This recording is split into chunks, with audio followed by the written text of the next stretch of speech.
Welcome back everyone to my Let's Play of Final Fantasy II for the Nintendo Famicom system.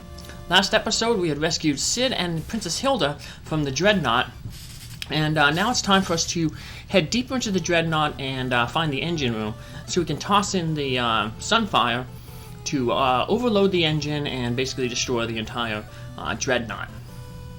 So, still have a few more floors to go.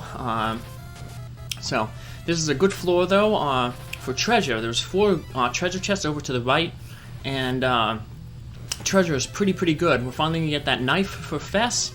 We're gonna get a good spear, so if you're using spears, really good weapon.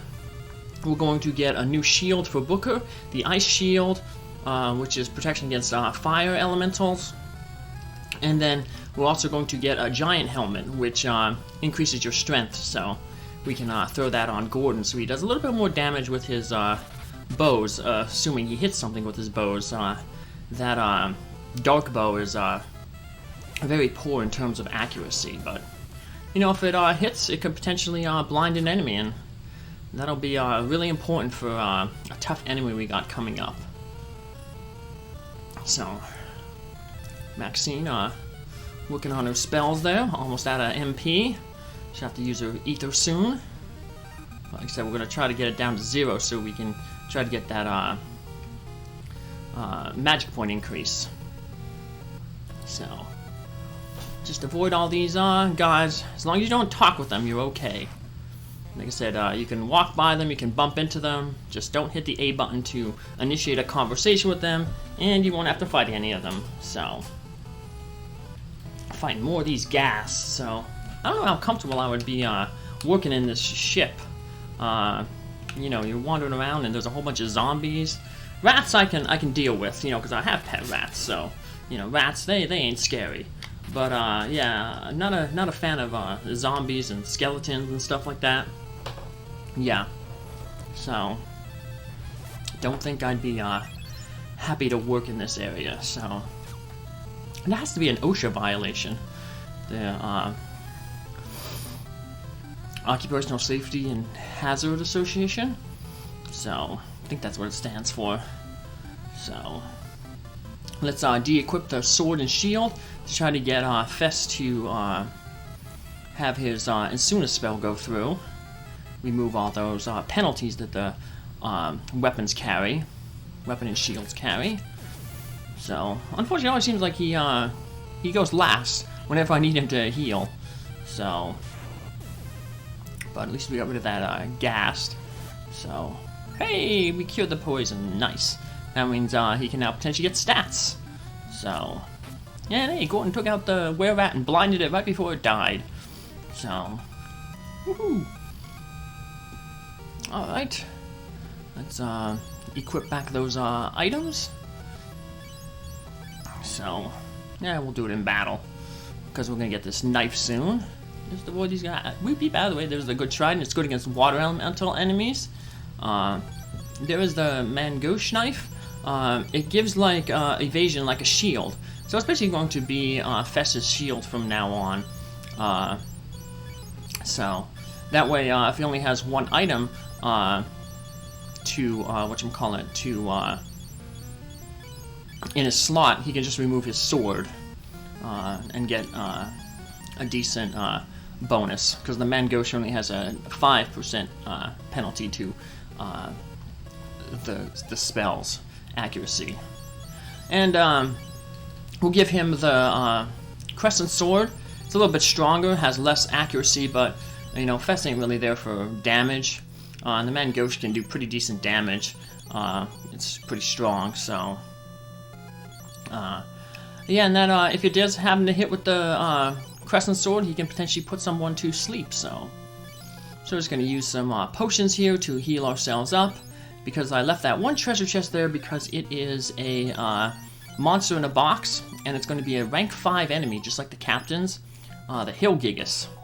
So the best is when the Hillgigus appears by himself, because sometimes he'll appear with like soldiers, and then of course that brings it down to a rank 1 encounter, and we want the rank 5 encounter to get, you know, good experience on weapons and spells, especially Fess with his level 1 knife skill. That'll eventually, it won't necessarily ever catch up with a sword, but it'll get close. So once again, the standard thing is we're going to try to get Booker to coast this Hill Gigas. And if we do that, it'll cut his stats in half, basically. And we'll be taking so much damage when he hits us. So yeah, he hits like a truck. So, Gordon healing up. Fess may have to work some healing there himself, too. I mainly wanted to attack the first round with him, though, just in the hopes that maybe he might have put the Hill Gigas to sleep. So, but not having much luck with getting those status ailments to happen. Oh, finally got the coast. That's good. This is where building up that agility is nice, because it lets us go before the Hill Gigas. Yeah, you can see how much difference that coast status made on the Hill Gigas and his ability to hurt us. So now if we can put him to sleep and blind him, that'd be even better. So work on some of Maxine's spells there, or Blizzard and Fire. Because, like I said, they're level 4 and this guy's a level 5, so we'll get some decent, growth out of it. So, critical hit, but no status. But no, we got the blind spell, so that's good. So that cuts down his accuracy. That and the coast. So the interesting thing is this guy's like really, really tough, but he becomes a random encounter in the next dungeon. So that's where we may kind of skip the next dungeon that we're kind of told to go to. We might make a quick dive into it, but not staying in it too long. But whew, finally we got the Hill Gigas to fall. Now we can run off and hopefully gain a lot of stats. Let's see what we get. Fess got some strength. Booker got stamina and strength and hit points. Not a lot, but hey, any stat is better than nothing. So Ice and Gold Shield are basically the same, but not too many things use poison. The Scourge spell. More things are going to be using fire. So we'll just chuck the fire on there. So more stunner rats. So they start working on a lightning spell there, or lit spell. Try to build it up, because like I said, after this we're also going to end up getting a boat. And once again, a lot of enemies weak to lightning when we're out in the sea.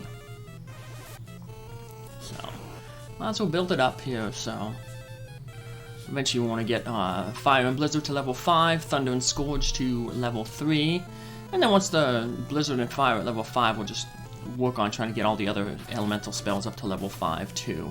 So eventually we're going to get to a dungeon, one of the harder dungeons in the game. I think I mentioned it, the Palamecia Tower, and it's kind of like an elemental tower. And there's a lot of different Gigases in there. There'll be ice, fire, like a thunder Gigas.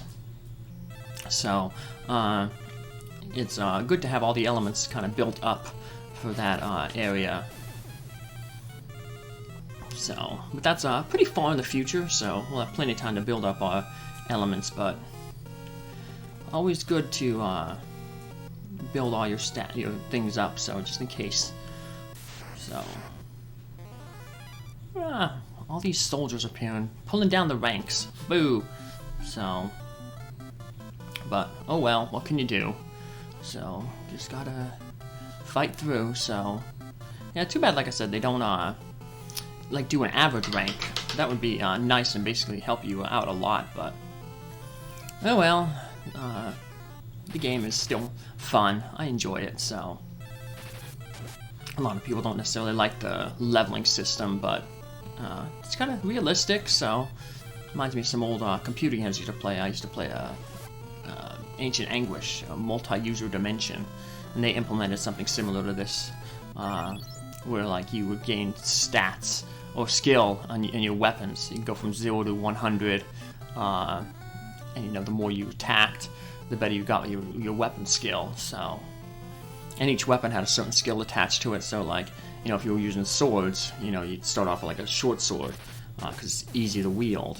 Then more expensive, more powerful swords had a higher rank to them. So you couldn't just grab it also balanced the game in the sense that you couldn't just grab the most powerful sword in the game and go to talented if you never used the sword before. You'd have to work your way up to that skill level. So, well, let's see if we can, see now we can only have, take off one item because you have the eye drops there. So we can take off the sword because that has the highest penalty. And now he only has a 5% penalty to his accuracy because that's all the Mangosh has. But unfortunately, Fess did not go first and Booker went, so yeah. Hey, we got a Thunder level up and a Q level up. Nice. So, no stats for Fess, but we'll heal him up outside of battle. So, how's he doing there? Pretty good. So, Maxine's doing really good with her intelligence. So we got this short little passageway here. Got all those captains running around down there. Another curly-Q room. And then we got a really annoying room. We got this room, it's kind of like a maze. And they have these captains stationed at different junctions. We got to get to the center of the room. And it's really easy to get to the center of the room if there was no captains there. But unfortunately, because the captains are placed in very strategic points, we have to go a really, really long way around. Unlike the captain that we, when we first encountered, walked onto the Dreadnaught, that we could, instead of showing him the pass, we could fight him and he'd disappear.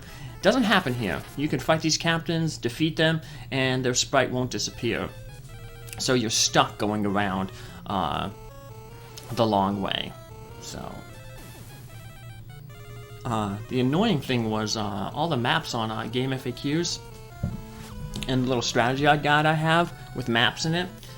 They don't list the locations of the guards, so you kind of just gotta follow a certain way here. But you can just follow me if you want. So usually the thing is if it's the longest way around, that's the way you want to go. So just always take the longest route. That's the safe thing. The game's not going to make it easy on you. So now we got to get the Scourge Tome up a little bit. So both Blizzard and Fire are very close to level 5. Scourge, let's see how that is. Fire is really close to level 5. Blizzard, not as close as I thought it would be. Scourge got a lot of work to get to thing, but we don't have to work on Thunder. Thunder level 3 should be pretty decent for one-shotting water elemental enemies. So it's not high enough though to multi-target and defeat them all, but yeah. Luckily, the party member that we will get after Gordon, she comes with lit spell, rank 2 only, but it's better than nothing. So she's an interesting character. She's a Jill of all trades. She has knives, sword, bow skill, all relatively low, but still you can train her in any of those weapons, of course, which is good because we're going to throw with bows again. So the only bad thing is that the bows, this dark bow has poor accuracy, and to get the one elemental bow, the first elemental bow, well, there's 2 elemental bows. You can get an ice bow from Mysidia, and we can get a fire bow from the next dungeon we're told to go through. But both are pretty hard to get to, so the dungeon that's easier to go through, that we'll probably be visiting, is unfortunately doesn't have any good bows to pick up. So I may end up taking a side trip to Mysidia to grab one of those bows. So that'll definitely help out our offensive firepower. So, and you just see how much one little piece of equipment can help you out, because when Booker gets his next sword, he's gonna almost double his attack power. So, alright, taking out the stunner there, who was very annoying because he kept paralyzing Booker. So, hey, but Fess got some MP, nice. He didn't even use up most of his MP, so you see all those guards there just blocking the way. So, really annoying. Fire. Come want to try to get that to max out. Well, not max out, but get to 5. So this should help out. Mines. So magic, heal up just in case. But probably the best, smartest thing to do would be to have everybody target the same mine, and then that way Maxine then will finish it off by, putting it on fire before it decides to blow up. So the bomb enemies seem to have really low agility, so we tend to be able to outspeed them. So really nice there, and we got our hit points pretty much back to full. So now everybody can just attack, gain some stats for their weapons. Like I said, mines are rank 6, so Booker and Fess should still be able to get some good experience, even though their swords are level 4, and the knife should get good experience because it's only at level 1. So yeah, Fess, because he's dual wielding, he's getting experience for both his sword and his knife. And Booker just gained another level in sword and shield, so that'll help his evasion out. So there's a bug. It doesn't calculate the evasion until the next battle. You can avoid that bug though by going back into your menu and like de-equipping the item and then re-equipping it, but I don't want to keep jumping in and out of the menu like that, so it just means I just gotta wait an extra battle before the new evasion kicks in, but that's not a big problem. So our evasion's doing pretty good. Unfortunately, it wasn't good enough to avoid that Werepanther poisoning Booker. Boo. And now he's putting us all to sleep. The magician. Annoying magicians. Although we do like it when they drop those tomes for us. So stupid soldiers once again bringing down our rank. So what we want to the main thing is to get that hopefully get the Berserk Tome. That will definitely help out because it increases the attack so much. It'll help us cut through boss monsters and tough monsters like the Gigas monster and stuff. So Scourge should be able to, level 2 should be able to finish off these soldiers since they're only rank 1 enemies. And unfortunately Fess is still asleep, so he won't be able to cure Booker of his poison, so no stat gains for Booker. But yeah, now you can see why status ailments are so annoying in this game. Fess intellect strength, Maxine intellect up.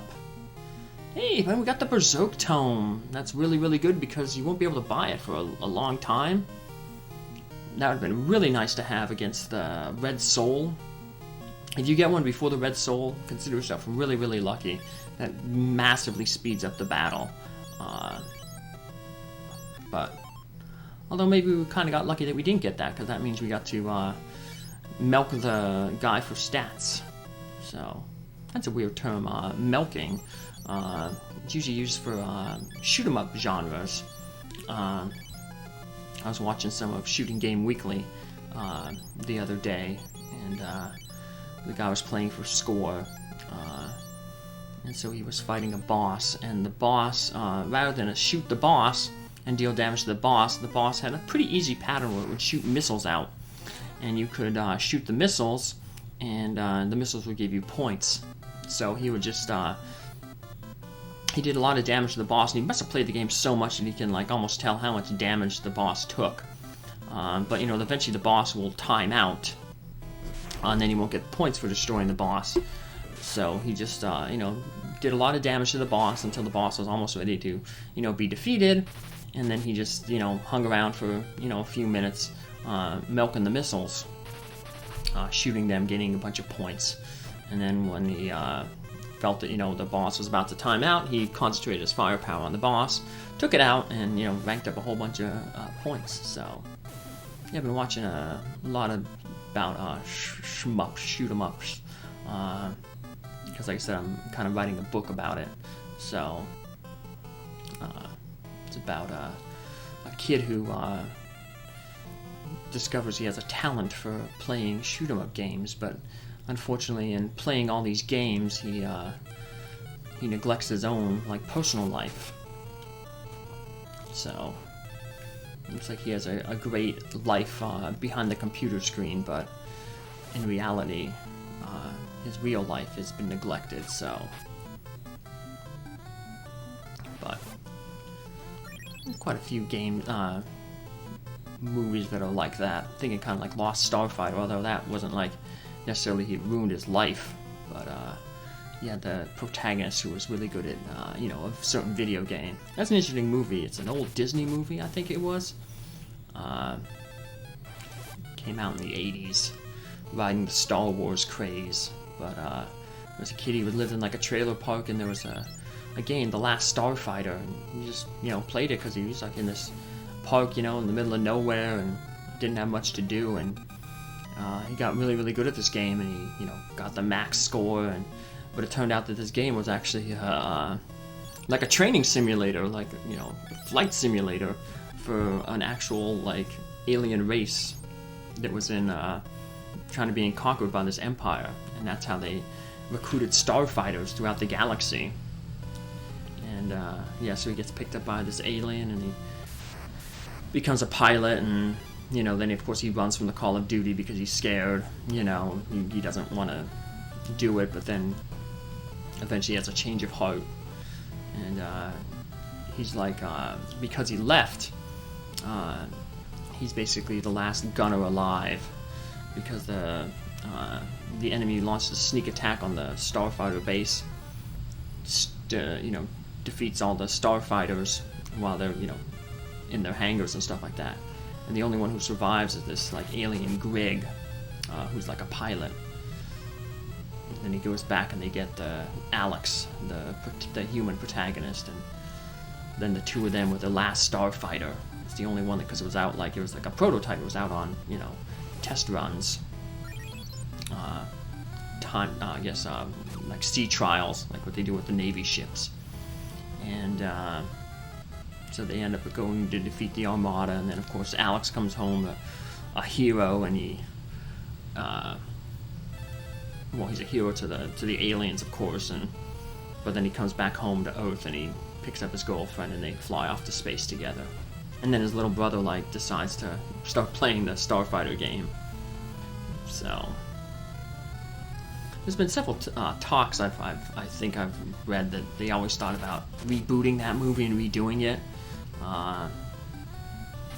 So it'd be neat to see what they do with modern graphics and stuff like that. As long as they don't really change the story. So unfortunately, a lot of times when they remake things, they change the story and change themes about things, and a lot of times they don't want to make a necessarily one-for-one remake. And that's the same with video games too. I know a lot of people had a issue with Final Fantasy VII remake. They finally remade it, but they added a whole bunch of stuff to it, and they cut out a whole bunch of stuff. So it's not really a remake per se. It's almost like a reboot. So a lot of people were very angered by that. But I never really was much of a fan of Final Fantasy VII. It wasn't a bad game. I was never a fan of the 3D type things, 3D type games. I prefer the overhead, little sprite. That's why I also never got into the new Zelda type games, like Zelda, Ocarina of Time, Majora's Mask. So they were available for download on the Wii, but I don't know, something about not a fan of the 3D, the third dimension there. So we get the sunfire, throw it into the engine, and we start a chain reaction. Don't consider this a victory. That voice sounded like my brother's. Never mind that, let's hurry to Sid's airship. The Dark Knight sounded like Leon.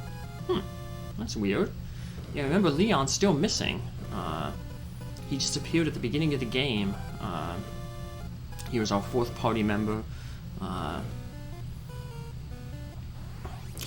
And the Dreadnaught blows up, and we get to escape on Sid's airship. Yes, slipping on my tongue there. Sid's airship. Ugh. Final Fantasy 2, a lot of you know, a lot of stuff started in here, like Cid being, you know, the master of, you know, technology and airships and stuff. Bomb enemies, staple chocobos. So quite a few staples popped up from Final Fantasy 2. So people don't give the game credit for. So, but that's it for this episode. Take care. See you in our next episode. Have a good day. Bye.